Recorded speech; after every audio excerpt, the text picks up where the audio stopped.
Chef Buck here, and tonight we're going to cook up a parsnip puree, although it's not really going to be a parsnip puree because I'm not going to really puree it.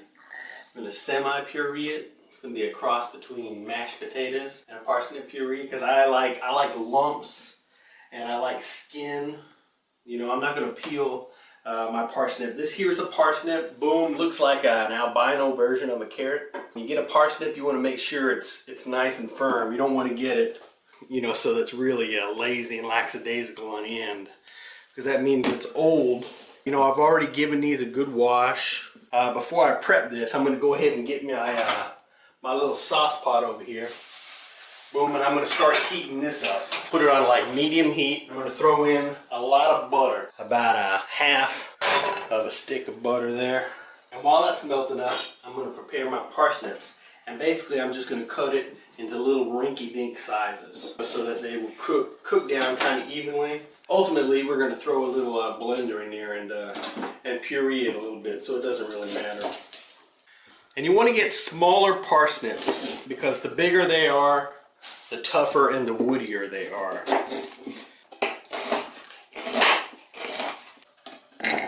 See, you can eat this raw. See? Well, I don't want my butter to burn, so I'm going to throw some oil in there too. About 3 or 4 tablespoons. You see, I'm cutting these up into pretty small pieces. The smaller that you cut the pieces, then the quicker that it's going to end up finishing the dish. So they're all kind of getting uniform in size. So throw them in your oil and butter. Alrighty, so here's the rest of my parsnip. You know, I got some kind of big pieces in there, but they're kind of thinner. They'll cook down. You gonna try a raw piece? So now we got all our parsnips in there. Get it stirred around. Coat it in this oil and butter. I'm going to add this too. Boom, a potato. Why am I going to add a potato? Because it helps to mellow it out. That's a lot of parsnip. You know, parsnip has a great flavor, but it's a very strong flavor. And throwing a potato in there, throwing a potato in there is going to bulk up your dish, but it's also going to mellow out that parsnip flavor. Adds a creaminess too. And you see I'm leaving the skin on the potato because I paid for that skin. Throwing one bacon potato in there. And I'm just going to let this cook away just in the oil and butter for a little bit. Got it on medium heat. I'm going to throw this lid on here. And I'm going to stir it occasionally. We've had it going for a couple of minutes here. I'm going to go ahead and throw a little water in here. Sometimes I've used water. And sometimes I've used broth, you know, if I got some broth in the fridge that's open. But I don't have any broth in the fridge that's open, and I don't want to open up some broth for this because it's not necessary. It's still going to taste good, and I don't want to get too complicated with this dish because I really love the flavor of the parsnips. So what was that, like a cup and a half? You know, I'm just putting enough water in here to almost cover the parsnips and potatoes. You don't want to put so much water in there. Exactly. Okay. Because, you know, we're going to want it to cook out a little bit, and we're going to add some cream later on. We're going to add a little bit of milk for creaminess. So we're going to want some of this water to cook down some. Now I'm going to raise the temperature up and bring it up to a simmer. I'm going to go ahead and throw some salt and pepper in here. How much salt and pepper? As much as you want. But, you know, you don't want to be too shy. Parsnips and potatoes can really use salt, but the thing is I'm using salted butter. So I don't need to go too crazy with the salt because you can always add that stuff later on and adjust it as you need it.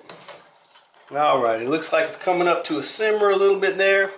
We're going to go ahead and cover it up and let it cook away until it softens up a little bit. There isn't much to this dish. You could make it a little more complicated. Sure. You know, you could throw some onions and garlic in here, some different seasonings, you know, and season it up a little bit more. But parsnip and potato, well, it's not even really potato. Because the main flavor is going to be parsnip. I just love that flavor. You know, it reminds me of home because my mother makes a great parsnip puree. But she purees it. You know, it's smooth. It's like a damn parsnip milkshake. You know, when she does it. But mine's going to be kind of lumpy. Because I'm a lumpy kind of guy. But we'll let this go And we shall come back in the future once it starts to soften up a little bit. Been about 5 minutes simmering away. See, here's a parsnip, and I'm giving it a shove against the side, and it's still pretty firm. It's not super duper firm. And I'm gonna go ahead and let it go another 5 minutes, but uncovered. Now it's only been about 3 minutes, but you see a lot of the water's cooked off, and it's softened up a whole lot in the last couple of minutes. So I'm gonna go ahead, boom, and add some half and half. You can add some whipping cream if you want, heavy cream. That was maybe 1/3 of a cup. It's gonna make it so super duper creamy. Pretty soft at this point. You know, I'm not even gonna mush this up because this is about where I like it. I'm gonna take a taste here and see, because right now we could add a little more salt, we could add some more pepper. If you wanted to, you could throw some more butter in here. You know, sometimes I add butter at the end, but I put in 4 tablespoons at the beginning, so I don't think I'm gonna need it. It looks pretty thick and luxurious right now. I think that's good for me. Boom, there's plenty of salt and pepper in here, plenty of cream. You know, that butter and oil, you know, adds a lot of flavor to it. Now I'm gonna throw some parsley in here because, you know, it's gonna make it beautimous. But you know, you definitely don't have to do this part. And this is gonna change the taste a little bit, you know, because this is fresh parsley, and I really like fresh parsley. Camera girl's not too crazy about it. She said she doesn't like the texture. The texture of parsley? Never heard of such a thing. Alrighty, man. I think that is muy perfecto. It's nice and smooth. It's got a great texture, great color. I think that's exactly where we want it. So we're going to go ahead and leave it right there. Let's eat. Little parsnip mash, parsnip puree, chunko parsnip, whatever the hell you want to call it. Go ahead and give it a try. You know, let us know what you think. And bon appetit. And my mother makes a great parsnip puree. Your sister makes it too. Yeah. Everybody and their mother makes this.